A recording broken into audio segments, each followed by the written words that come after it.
others. Well, welcome to those of you who are going to join us later. I think we're going to have sort of a nice, warm and fuzzy, long intro today. I'm going to start off by reading our land acknowledgement. As a reminder, the Lutherans Restoring Creation Network is geographically diverse. Phoebe is on the East Coast. I am on the West Coast. We have people on this call representing all the time zones and places in between, and our network is large.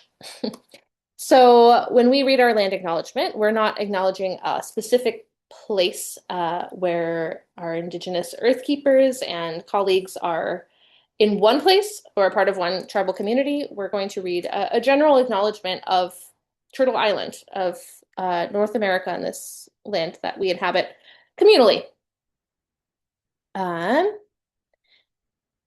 me just a second, pull it up. As we live, work, and worship in the land that is now called the United States, Lutherans Restoring Creation recognizes that we do so on land that was stolen from Indigenous peoples. As we are called to restore creation, we are also called to restore right relationship with one another. As we join this holy vocation of loving our neighbor, we honor all our Indigenous siblings who have been companions of the land, waters, and beings of Turtle Island since time immemorial. We charge us, our community, to continue to learn about the original and continuous stewards of the land upon which we exist right now. We lament legacies of violence, cultural genocide, and displacement of Indigenous communities. Commit ourselves to hearing and speaking the truth of that history and its ongoing effects. May we gather faithfully in mind, body, and spirit so that we may mend what has been broken and embody Christ's gospel of abundant life. Amen. That feels like it should end with an amen. It does. And now I'm going to hand it over to Phoebe to give us some bright spots. Well, yeah, I am going to share something that one of the participants, Pastor Terry, one of the participants in the Climate Justice and Faith Program, the certificate that I'll add a link to if anybody knows of someone you'd like to invite. Wendy can also speak to that at all if she would like. But Pastor Terry just sent this to me, and it's a little long, but it's so perfect because I have to admit that coming into a session like this where let's talk about the celebrations when there's so much heaviness in the world, I just don't want to be too tone deaf to what everybody might also, the conflicting feelings. And Pentecost is a good time for all of the different languages of our love to be seen and heard. So I will send you a link to this, but I think it's important not to have to look at a screen right now. So don't look at me. Look at something beautiful outside or something beautiful in your midst or your beautiful hands or maybe other beautiful faces, but try not to look at a screen for a moment. This is written just a few days ago. I'm going to tell you the author's name because it is not me. Asia Lerner Gay, a PhD candidate of Hebrew Bible study at Emory University. In these heavy moments of global economic uncertainty, authoritarianism, forced migration, deportation, political upheaval, and genocide, where do we even begin in our efforts to fix broken systems and heal the world from such pain? Though the 24-hour news cycle may imply an impossibility to addressing the grief of the world, the reality is that there are many remedies we have at our disposal. However, there is one particular balm for the world's grief that the Christian liturgical calendar models for us in this season, Pentecost. Many of the world's grievances stem from warped hierarchical realities. The world is quite familiar with hierarchy and the brutal forms it can take throughout each sector of society. Yet the image of Pentecost stands in direct contrast to these familiar structures. I imagine when the people walked up on the scene of Pentecost with flaming tongues and many languages, they first saw a chaotic conglomeration that was hard to make sense of. There was a lack of definition, and there was a strange means of organizing amongst the people. Some observers were stunned and amazed, while others perceived them as drunk. However, Peter is quick to clarify that the prophet Joel had promised for an outpouring of the Spirit like this on all people without discrimination. Peter is quick to clarify that the power of the Spirit was meant for the persons of any age, gender, status. The day of Pentecost also reminds good Torah students of another passage from Numbers 11:24-30. Here in Numbers, God descends in a cloud to speak to Moses. But in doing so, God takes some of the Spirit resting on Moses and places it on the 70 elders, causing them to prophesy. The same power that emboldened Moses to prophetic speech and action was thus given to the rest of the leaders surrounding him. Similarly, at Pentecost, the Spirit was not reserved for one or two leaders, but instead fell indiscriminately on a group of diverse people, empowering them to prophesy and speak in a multitude of languages. In light of this, Pentecost stands in direct contrast to hierarchy and its dangerous propensities, because Pentecost distributed power amongst the early community. Just as Moses' power was reallocated, and just as the prophet Joel had promised, the flaming tongues fell upon the people without discrimination. Yet the experience of tongues was not the end of the miracle, but instead its beginning, since another miraculous experience began to fill the crowd: community care. As a result of the experience of Pentecost, the community is described as having everything in common. In this revitalized community, the first century church, quote, sold property and possessions to give anyone who had need. They also, quote, broke bread in their homes and ate together. The community did these things with glad and sincere hearts, enjoying the favor of all the people. The earliest community of Christians were perceived as an unbecoming people, what some had described as even drunk or disorderly, but here was an intricate, diverse community brought together by a shared experience and whose awe had led them to share resources, support one another, and nourish the environment in which they lived. Power was not hoarded among them, but instead shared, and each person had their needs met. The story of Pentecost reminds me of an unexpected experience I had when I went to Berlin last summer. As a person that comes from both German and Jewish family, there were many moments of pausing, grieving, and contemplating. Every block or so in the city contains what are called Stolpersteine, or stumbling stones, which are little brass-plated cement cubes inlaid to the street bearing the names of victims of Nazi extermination who were stolen from their homes. Upon first seeing one, I felt hollow inside. Firstly, because I could not fathom how I could be standing in the exact spot that my family could have been taken just 80 years ago. And the memories that all of my grandparents shared of that multiple layers of trauma began to rush forth. But then I was thrust back to my current American home, where people are being stolen from their communities right now. The recognition I felt was dizzying. The grief was overwhelming, and so was the rage. And then a bee flew right into the side of my cheek.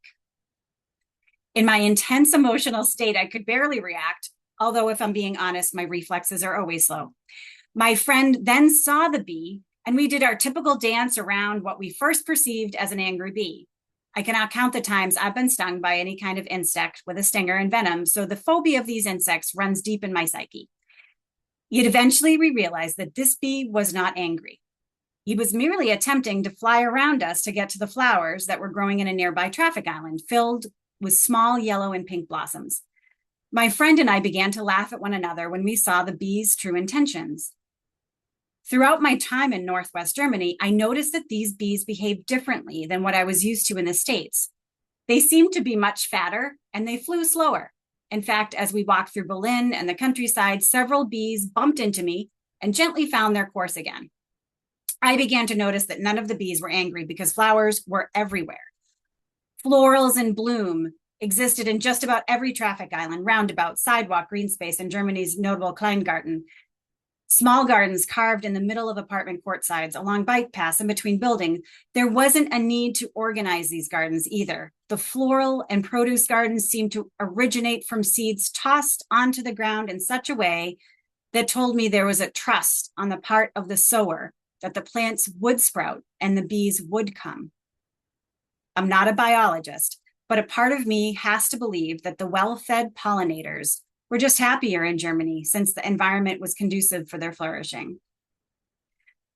When I imagine what Pentecost must have been like, I can picture a divine hand reaching into a pocket, pulling seeds of flaming tongues and tossing them upon the people, just as I imagined the hands of the Berlin sowers planting their flowers. Interestingly, the citation from Joel that Peter draws upon follows an entire prophecy promising agricultural flourishing, even calling the soil to rejoice and encouraging the people that they would not experience ruin. I do not believe Peter meant to imply that the orientation of Pentecost can only be experienced during times of flourishing, but instead that an encounter with this kind of structuring is one that moves the community towards flourishing. Just like my experience in Berlin, where a small garden at the heart of the city made the bees happy, the early church's encounter with a reordered model of power had an outward impact that nourished the ancient community. The scale of the impact the early church's restructuring cannot be measured. However, the texts say that 1,000 people were added to community, and those community members were supporting one another to the degree that everyone had everything in common. The early Christian community's resource sharing was in contrast, the imperial Roman production, exploitation, and mass consumption economy. Rather than reproducing an economy of hierarchy and scarcity, the Pentecost structured community healed any fear of scarcity as each person shared with one another, broke bread with one another, and supported each other in the ways they could. So, at a time of overwhelming grief, modern communities have had much to learn from Pentecost's model of redistributing power, wealth, and resources. Every time a community gathers to share with each other, support one another, and look after one another, they begin a Kleingarten at the heart of a broken world. And just like the gardens of Berlin, community care has far-reaching efforts. Anytime we strive to support one another in the face of devastating oppression, the broader community around us will always flourish. A world structured like Pentecost is one where no individual exists at the top of a hierarchical seat above all the rest, but all are empowered to flourish through community support. The flaming tongues of Pentecost are a model to find our own power and to redistribute it. And in that shared power, the rest of the world begins to heal. There is a little more. I will send you the link so you can read it. Thank you for listening. I really enjoyed that time looking.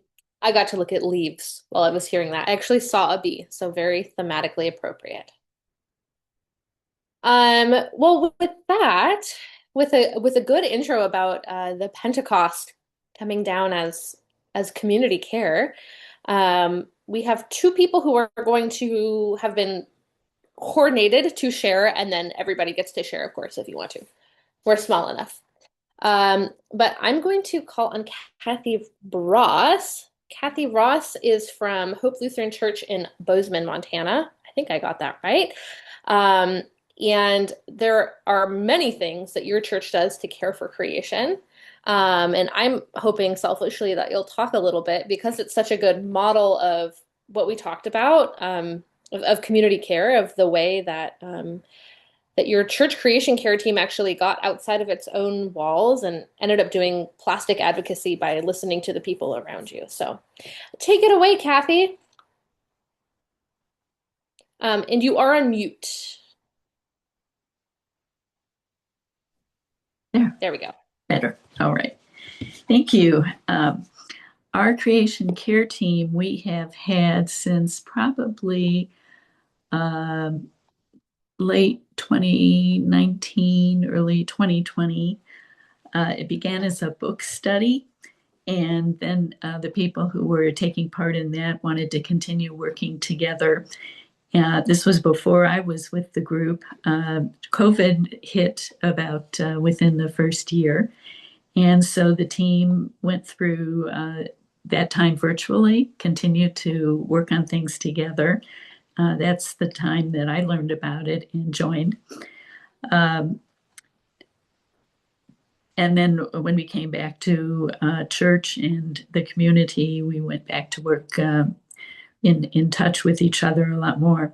We have 16 members of our team of differing interests and differing availabilities. And we have encouraged people to, if they don't feel like they want to join the team but would like to help with particular projects, to just be helpers. So we have kind of a couple different ways to work on creation care. Earliest, we started with ordering and giving away or selling reusable shopping bags. We had the name of our church and the name of our creation care team on the bags. And that was our first project. Then we added a recycling center. One of our members made a nice cabinet with drawers and bins, and we had different categories. So we have that also now. And one of the members was very enthusiastic about creating a website, which he did. He has since moved out of state, so that website is no longer functioning. And we promoted and raised money for solar panels, and we were really pleased that we got to our goal for that. We put up as many solar panels as the state of Montana would allow. They have restrictions for how much you can put up for organizations. And this has been great because it has helped our church to save funds and be able to have those funds for other ways that we serve rather than going to pay for utilities. So, and it's also, I would say, a way for us to make it clear to the community around us that we felt that that was important to do what we could about climate change. Currently, we have several primary projects, I guess I would call them, things that we're really committed to and kind of prioritize. One is a mission garden that we have some raised beds, and we grow produce for the local food bank. So that's in progress of being planted. It's still a little chilly here in Montana. We have some cold weather produce in the ground, and probably around Memorial Day, which is our frost date, we'll put the rest in. And we get helpers with that. People volunteer on a weekly basis for a day a week to just go and do whatever the garden needs, whether it's pull a thistle weed or whether it's harvest and take it to the food bank. So excited about that coming up again. We also have a group who work on advocacy work to reduce the use of plastics, either through reduction of plastic use, alternatives to plastics, or ways to eliminate using single-use plastics. And they have had presentations, educational presentations. They've had collecting displays of people's trash and how much that looks like it's heading to the landfill. And this is a group that has members from our team, but it also has members from the community. So, being a public advocacy group, it's broader than just our team. And they've sponsored sewing sessions to make reusable bags that a local nonprofit that's environmental in nature sells for fundraising and gives to other nonprofits. And so they are also an affiliate of the national organization Beyond Plastics. This is the Gallatin Valley Beyond Plastics affiliate group.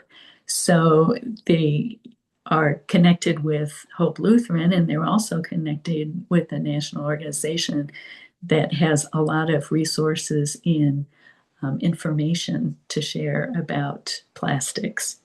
And that has worked really well as our public advocacy effort.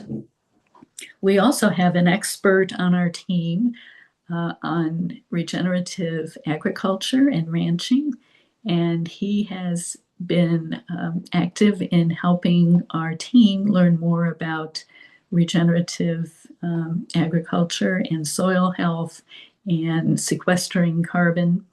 So that is something that, we're kind of going through some different aspects of that. Early is learning, but then we're supporting and we're telling others about that at the Earth Day Festival. And now in our garden, we're looking for which of those regenerative practices we can use in our garden. And that's working out well. We feel like we will be providing healthier food by using those practices. Another thing that we do is participate in the Earth Day Festival every year. And then we bring our displays back and have a Creation Sunday on the day after that Sunday, and we show our displays, and we also recognize creation during our worship service. We have a new project coming up that we're going to be heading into, and we have wanted to, we asked our council if we could make a long-term plan for land use around our church. About 40% of our acreage property is right now probably grass, growing hay, things like this. It's really unplanned. It's just around, not the building, not the parking lot. And we think we can do better. And when I say we, I mean we think that Hope Lutheran should have a voice in this. And we took it in, not saying that we had any particular things that we wanted to have in particular space, but we said we wanted people to be able to think about this as a long-term project that the church works on. And so the council asked us if we would kind of take the lead in getting that started. We figure that the planning of it may go on for a couple years. There's a lot of stakeholders that we can talk to about that. And then we will roll out different parts of that project depending on what people in the congregation and the council feel like is achievable, urgent, want to do. We are in a space that when our church built there, it was kind of south of town, lots of farmland around it, and the city has grown up around it. And now we are some of the only green space in that particular part of town. There's a lot of condos, a lot of apartments, housing. And so we feel responsible to make that green space a good space for people, for the congregation, for the community around us. For instance, we have a playground, and that's open to anyone from the community who wants to bring their children over, as long as an adult is with them.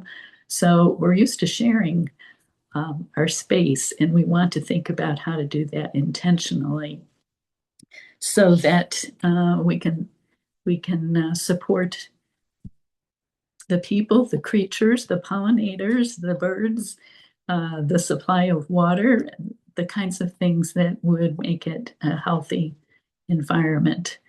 So that's a big project, and that's something that's going to take a lot of people. We have a number of groups that use our church during the week for meeting, and we're hoping that some of them will have the expertise to help us on certain parts of this. Um, so I would say that, that's what we have going on. I also thought about your question of best practices. And I think the one that kind of bubbled to the top for me was look for your members' strengths. So the people who share the goals that you have are going to bring different strengths. And we followed the enthusiasm of someone who said, I know what I want to work for public advocacy. And it has really built along the way and involved additional people. We have an extension agent who specializes in gardening and composting and landscaping. And so this land project, I'm sure, is going to use her expertise to give us ideas. So that is one thing that I think helps us. Another thing that did help us was with the team, the size that we have and the number of projects that we have. Um, it's a lot for one person to kind of manage all of. And one thing that the Beyond Plastics National Group had was a model of triad leadership. And we ended up going to that. So we have someone who handles communications, someone who handles education and outreach, and someone who handles the organizational leadership. And that has been helpful to us too. I think I should probably just end with saying that I just finished a book by Catherine Hayhoe called Saving Us, which I learned a lot from. And the main thought I took away from that was share solutions. Let people know that there are things that they can do and things to make it better, and it inspires people. So those are some best practices that I was thinking of. Thank you, Kathy. And may I say a very community organizing approach. There's so many threads I could pull on that about like use of land and kin and so many different directions you've gone in, but I think the one that you've highlighted is that you've used the strengths of the people that are there and you've followed the enthusiasm. So I just I'm feeling so blessed for your leadership right where you are and your ability to bring out the strengths in people. Phoebe, I saw you unmuted. Did you have anything else? I did. Well, first, as I ask you I'm sure other people might have questions. I'm going to share my screen real. Can you see your church now? Okay. I just Mhm. want to, I love being able to picture a place. So again, I found your link because it's on our Action Speak Loudly page. Thank you very much. And I love to be able to see and look at what you're surrounded by. What a beautiful place.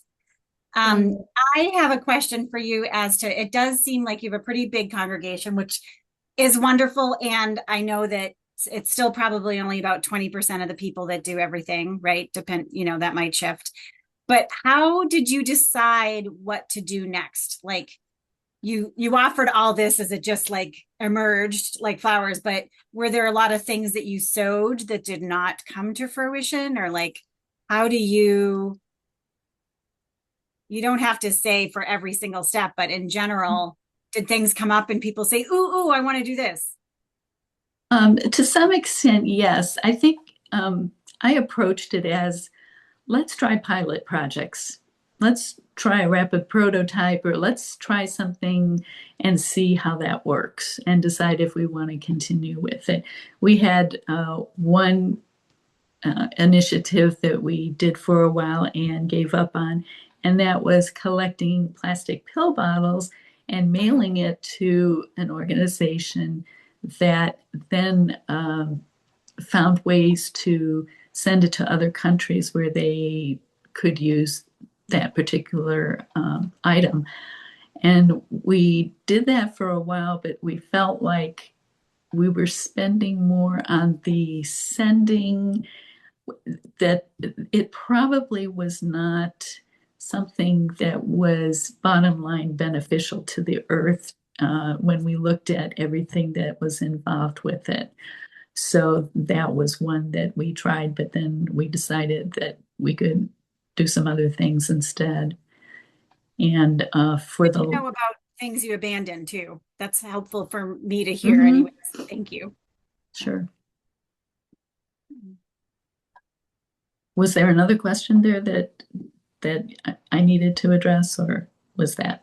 I had another question, but I want to let other people go first. Go ahead, Wendy. I see you. Yeah, I have just a quick comment, and that is that triad leadership. I need to go look that up because our synod team, our leader is turning 80 this year, and she was looking for a way to change the leadership in my direction, and my hands are full.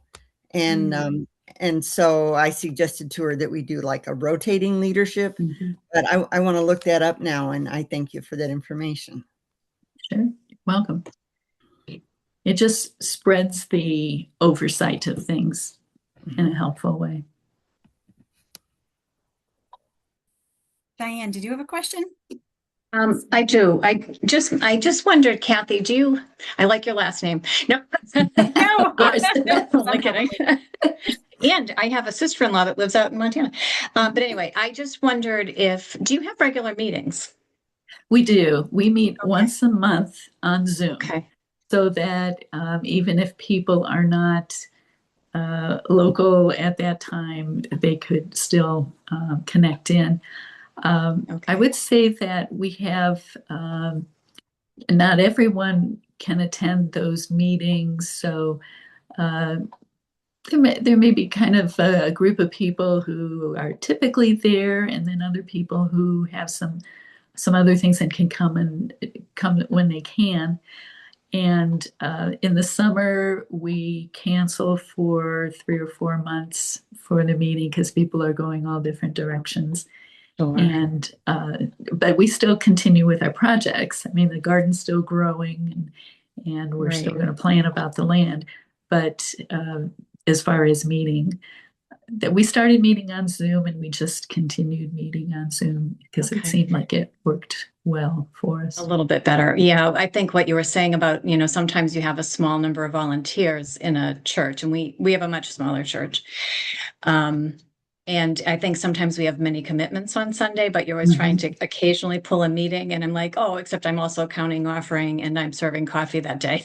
It's just really hard to do all the jobs that you're trying to do. So we've tried to look at it's not uncommon, but just thinking of yourself, the green, we have it call it a green team, our green team as being 11, that we're like here planting seeds, thinking of ideas, encouraging good practices, doing a few of our own things, but we can't do all of it.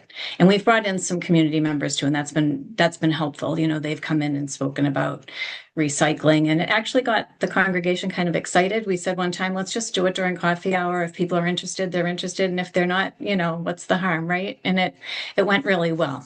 So I think that kind of those pieces that you were talking about, connecting to the community, and it sounds like you're doing an awful lot of good work. Thank you.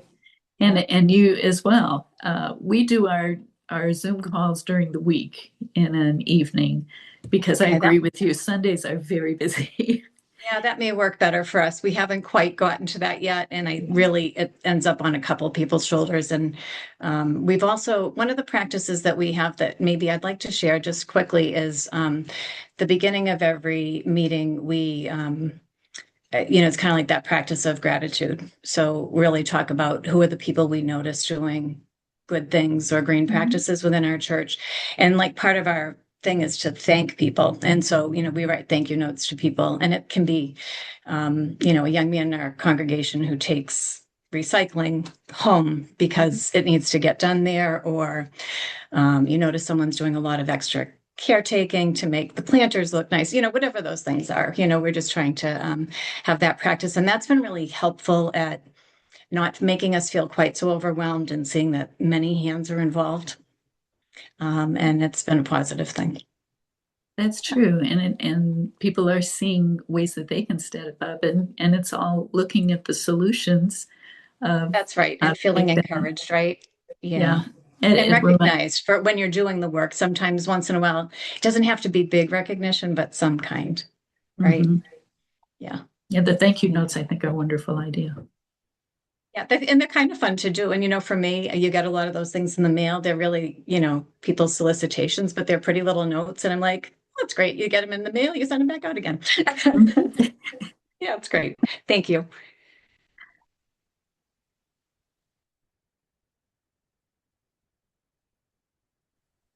Are there any more questions for Kathy Ross? I have to say your full name because we have two Kathys. We have two Yes, Kathy R's actually. two Kathys and two Rosses today. Yeah. Well, thank you again, Kathy, for agreeing to talk a little bit. And there was so much there, so I hope more people get to hear it on recording. But looking at our time, I want to invite the second coordinated person again. Thank you for jumping in, Diane, and anybody feel free to also do so. Um, but I wanted to highlight another person who's doing great community connection outside of church walls. And Wendy, I cannot remember from where in Wisconsin or what your church is called, so my apologies. The Reedsburg Caring for Creation team, as I always knew. Um, and I am so excited for you to tell us more. Go Well, ahead. thank you very much. I appreciate that. Yes, we are the St. John Lutheran Church in Reedsburg, which is near Wisconsin Dells. If you know where the Dells are, it's south central Wisconsin. And about 3 years ago, well, a little over 3 years ago, we had a Synod Assembly and we talked about the fact that the social statement on creation care had been out for, I believe, 30 years at the time. And we weren't seeing a lot of progress in our synod about that topic. And so there was a resolution about what they were going to do as a synod, and it included connecting with the churches, finding out what they were doing, encouraging them to make a plan. And it spoke to me. And that's what it took to kick me into action. And I went back to my congregation, um, uh, took part in a study about the social statement, started writing newsletter articles, and eventually started to form a team. Our team has a mission statement, which you see here. Guided by our faith, we work collectively to educate, empower, and engage our community in sustainable living, recycling, sharing resources, and advocating for the well-being of all creation. Next slide. So one of the things that I want to do, especially after having done my certificate in climate justice and faith, was find a way to reach out to more than just my congregation because we're supposed to. I started reaching out to other churches in our area. We are considered a relatively large church, especially for a rural church. If we were in Madison, we'd just be a run-of-the-mill, moderately sized church. But the rest of the churches in our little burg are not as big as ours, and it became obvious to me that um, that we needed more communication amongst our churches and that it would be helpful to them and to us if we shared resources. So I started reaching out to other churches, and as a result, the First Presbyterian Church joined us, the Church of God joined us, and and St. Peter's Lutheran in Loganville joined with us, as did the United Methodist Church. So each of them provide one member for our team. They can't always be there, but all the materials that we develop, all the things that we share go out to all of those churches. And when we have events and other things going on, they help. And we also do projects that benefit those churches. And additionally, the public library in our city works with us when we have events, and they actually help to sponsor them. So they pay for some of the printing costs, they do some of the advertising, and the Parks Department also provides some help for us. Also, ministries within our churches work with us. The quilt ministries, card ministries, the worship board, our own Caring for Creation board, and the Synod Care of Creation team. Next slide. So some of the things that we have done include initiatives, and those include blown film. So it's plastic bags. We started doing plastic bags as a way to help the Methodist Church make woven plastic mats. The person who was driving that project eventually, it was the pastor's husband, and they moved on to another church, and most of that project went with him. They're still doing some, but we have so much more plastic bags and blown film that we needed to continue to collect that and find a better way to deal with it. So we started sending our blown film to Nextrex. And that's not too difficult because there are specific grocery store chains that collect specifically for Nextrex. And since their product is produced out of 95% from the blown film products that they get returned to them, they do not end up sending their stuff to landfill. They're very careful to get what they want. Can I just interject? I don't know what blown film is. Okay, thank you. Just, yeah. Okay, so the plastic t-shirt bags for grocery stores, that's blown film. But think of coverings over so many of the products we get, like toilet paper, the plastic surrounding it, blown film. If you buy water bottles, plastic water bottles, the cover over that, blown film. Ziploc bags, blown film. I thought it was a film called Blown. Okay, I'm so sorry. Okay. No, don't be sorry. I'm just glad I asked. Thank you. It's called blown film because the process by which they make that plastic into it is by an air blow process. Okay. You bet. So anyhow, we get a lot of blown film, and we take it to the Nextrex pickup sites. We do corks because why not? It turns out that cork is a natural resource that if it isn't used, it then goes to waste and eventually dies. Most cork comes from Portugal and some from Spain, and those trees are just amazing, but they need to be harvested on a regular schedule in order to maintain their health. And the people who do that also need to maintain their skills and their jobs. If there's not enough, in this case, if there's not enough cork put into production, then they will lose their jobs. The trees will then lose their ability to be harvested. And this is one of those cases where humans are a good thing for the trees. So Recork is a company that uses natural cork to make soles for shoes. So we do that. We do crayons. The Crayon Initiative takes dead crayons at the end of the school year. We have our scout troop collect the crayons for us all over the county, libraries, schools, and churches. And all of you who have had kids know that at the end of the school year, their bag comes home with broken, nasty crayons in it. Those all go to the Crayon Initiative. They sort them, they remove the paper, they melt them, they recreate them into colors in a triangle form. They go to hospitals where they're used for kids, and the triangle form is so they won't roll off the tray. We keep finding cool little things like that. We have a little free food pantry that our church helps fund. And at one point, our city had multiple, I think 3 little free food pantries in it. And then there were 2, and then there were 1, and then there were none.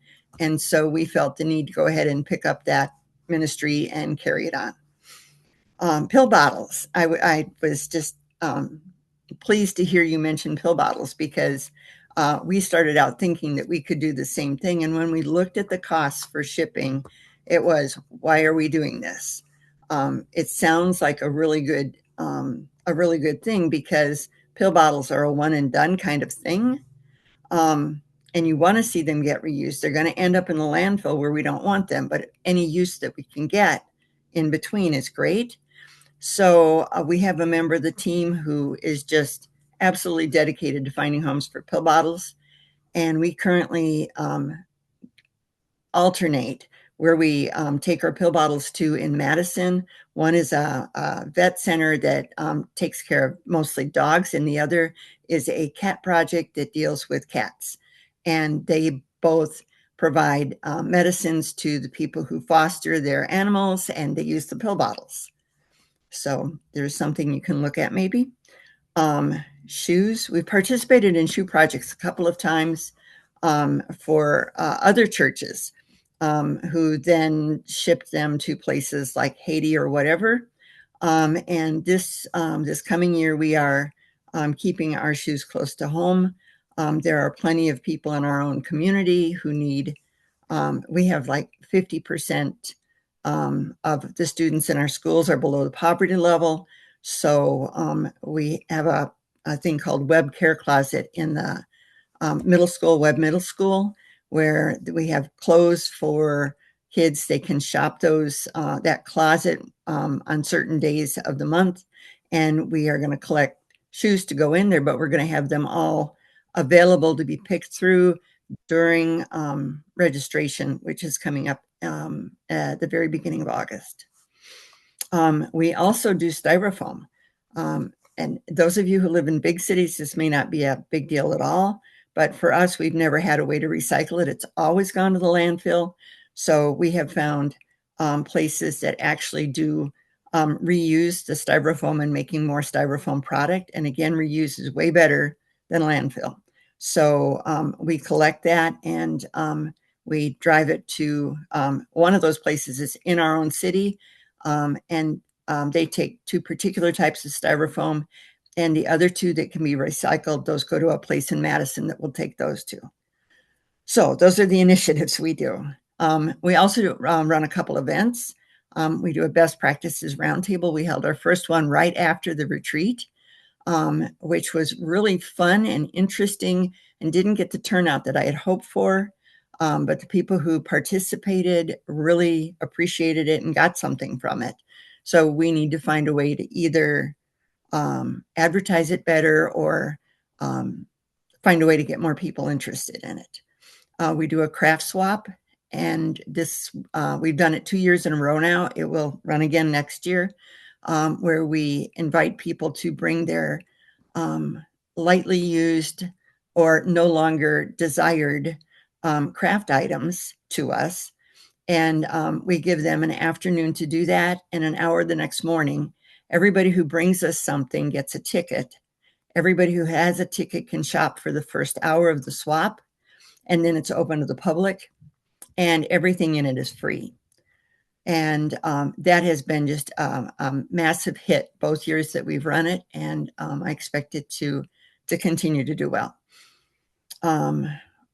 We've done different Lenten fasts where we highlight 1 year for Lenten fasts. It was to provide items for the Little Free Food Pantry. This last year for Lenten fast, it was to abstain from using certain types of plastic during Lent. Plastic Free July.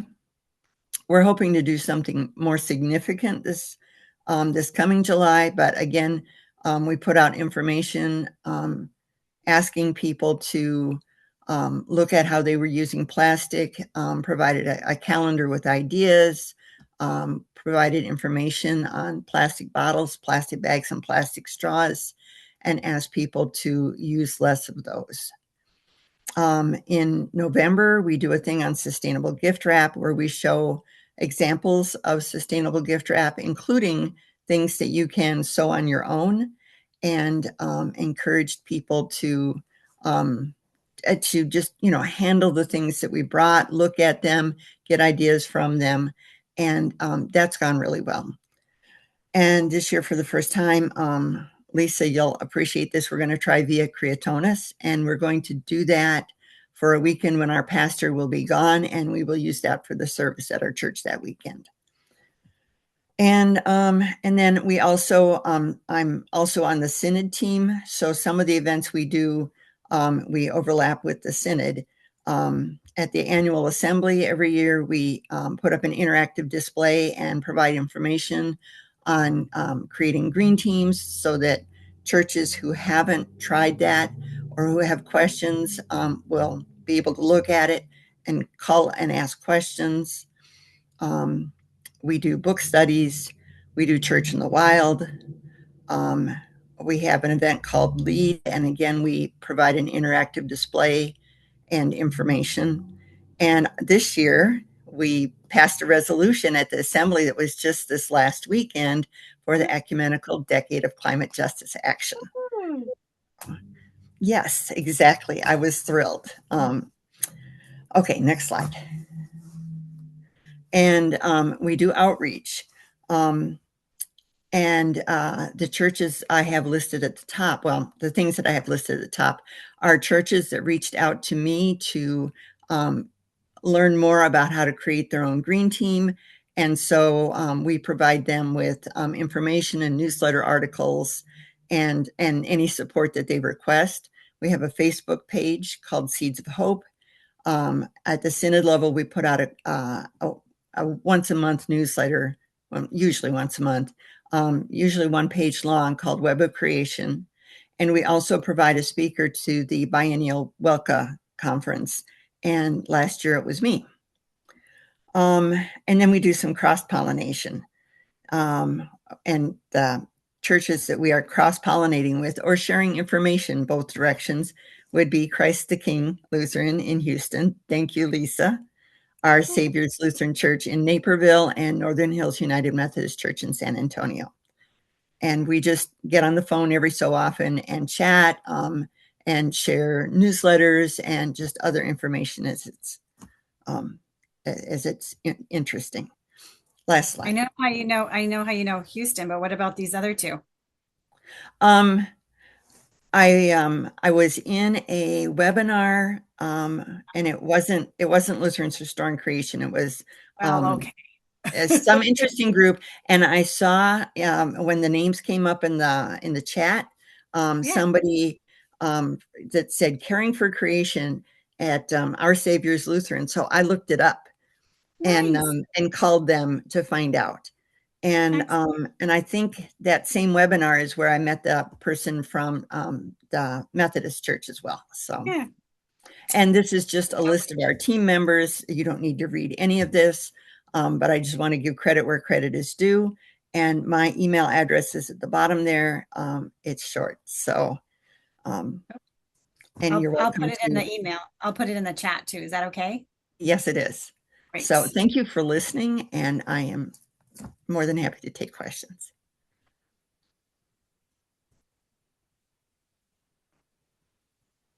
I have one. Yes, please. Maybe I should, but I don't know what Via Creatonis is. Oh, no, there's nothing that says you should know what that is. Yeah. Via Creatonis, instead of being the way of the cross, Via Creatonis is the way of life. Okay. Am I right, Lisa? Yeah, the way of creation. It's a resource from Laudato Si movement that I've used here in Houston that I actually like quite a bit. But yeah, so it's kind of like a new version of walking the way of the cross, except you're walking the way of creation.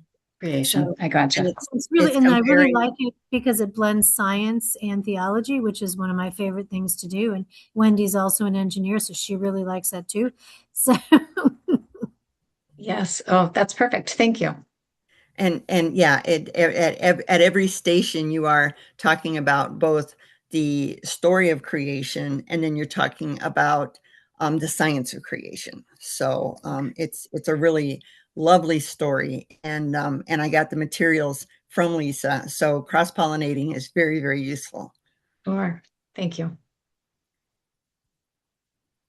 I know we hosted a version of that on our website. I think maybe we put it with the season of creation stuff. I'm trying to find a link, but if I don't find it in time, Lisa, if you have that link handy or if you know where it is on Laudato Si, I would love for it to get dropped in the chat. I'm trying to look it up right now because I have it downloaded, so I have to see if I can find the link. There are things that we aren't doing that we'd like to do, and some things that we have coming up that I can mention. For one thing, we don't have any land. So every time we talk about churches having land and the things they can do with it, I just sigh, because our building fills most of our land, and we had so little parking that every little bit of land that we have added has been paved, which just hurts my heart, but we needed the parking. So I'm hoping at some point to get permission to paint a labyrinth on one of the parking lots and at least get better use of it and get more public use of it. We're things that we can do with so little land. We do have flowers and a few trees, some lovely flowering bushes. So we want to look at maybe adding some bees and bats houses for, because one, we have plenty of bats. We'd like to get them to go where we want them as opposed to our belfry. So those are some things we want to do. We want to do some composting, but we need somebody who's going to be dedicated to that project, and I haven't found that person yet. We have talked about solar in the past. Our buildings and grounds team has done a great job at, as things in the church have needed replacing, of always going with high efficiency, low cost to the environment replacements for what we've got. But we have a really steep roof on our church, making it a difficult proposition to put solar panels on to start with. And the only part of our church that isn't steep is flat and leaks frequently. So we have just not gotten to the space where putting solar up makes sense. We'd like to do more advocacy. I have one person who's dedicated to advocacy, and she's doing a wonderful job on it, but I'd like to see more of our church members get involved in that.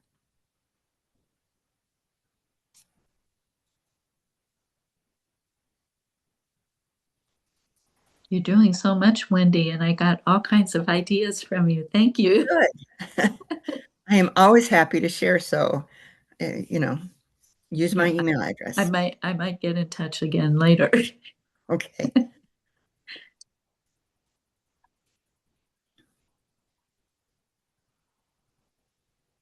So I posted the link from Laudato Si movement to the Via Creationis in the chat. I just have to tell you that I did modify it slightly for my purposes. So the link is the original versions from Laudato Si movement. I made some changes based on how I wanted to actually use the resource. So the one I sent you, Wendy, may have been the one that I modified. I'm not sure. I may have sent you the one that I use where I modified it a little bit. I think I have two versions. So maybe I sent you the original as well in case you didn't like my modifications. If you send me, Lisa, the modified version that you like, I can also pop it onto our follow-up email to this group. So that would be okay. So shoot me an email to remind me, Gabrielle, and then I will dig it up and send it to you. The original ones, of course, are at the link that I posted in the chat, the ones directly from Laudato Si movement. great. Thank you.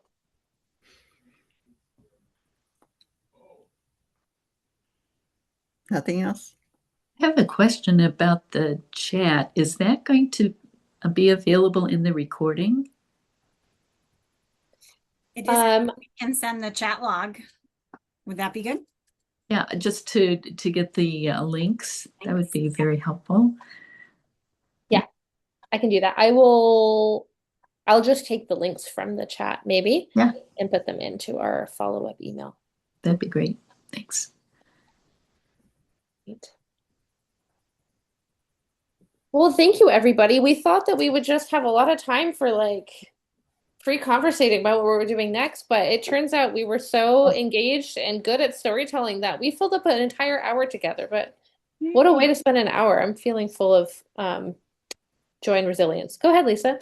I just wanted to let you know, I can email you too, but I wanted to let you know that my synod did indeed pass the resolution. Because my synod assembly was last week, so it passed. Oh, that's So so I don't know how exciting. many synods that makes now, but you can add the Texas, Louisiana Gulf Coast synod to the list. It has really gotten some traction. If you don't know what Lisa's talking about, there is a big movement across, I think, 19 synods to pass a resolution to get the ELCA to join the World Council of Churches Decade of Climate Justice. That's a mouthful, but from 2025 to 2035, which is a really critical period for climate justice if you follow stuff from the UN and from climate scientists. And it also is pushing for funding and staff and resourcing and programs from the ELCA. So it's really exciting. And thank you, Lisa, for being part of it. And I'm so excited. Yeah, I need to update our overall list, but we have several synods who have passed it so far. So good stuff is happening. I wonder, go ahead, Phoebe, you were about to say something. Nope, go ahead. You were going to ask the same question. Yeah, I was wondering if anybody would close us in prayer.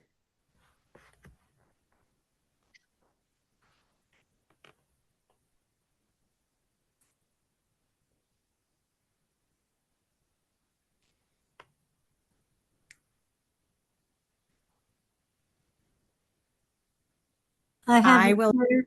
But somebody else wants to Great. do it. I have a Nope. prayer for last Go ahead. Sunday because I publish a creation-focused prayer on my website every week, and I don't have the one for this coming Sunday because I post that on Wednesdays, but I have the one from last Sunday. Beautiful. And a visual to watch the bees. Oh, I don't think bees are in the prayer, but that's okay. Okay. So let us pray. This is a creation prayer for the 7th Sunday of Easter. Holy One, you count each flower and blade of grass. You see each sunrise and sunset. You know the just and the unjust. You rejoice at our epiphanies and weep at our cruelties. Shout with us as we shout for justice. Ride with us as we drive out hatred, violence, and oppression against all your creation. Cleanse us through and through for your ministry of reconciliation and justice, and make us ready for the coming reign of Christ, who with you and the Holy Spirit lives and reigns forever. Amen. Amen. Amen. Thank you. You're Peace with welcome. all of you. Good night, Thanks for being here everyone. tonight. Bye, Bye, everybody. Chris and Kathy. Bye-bye.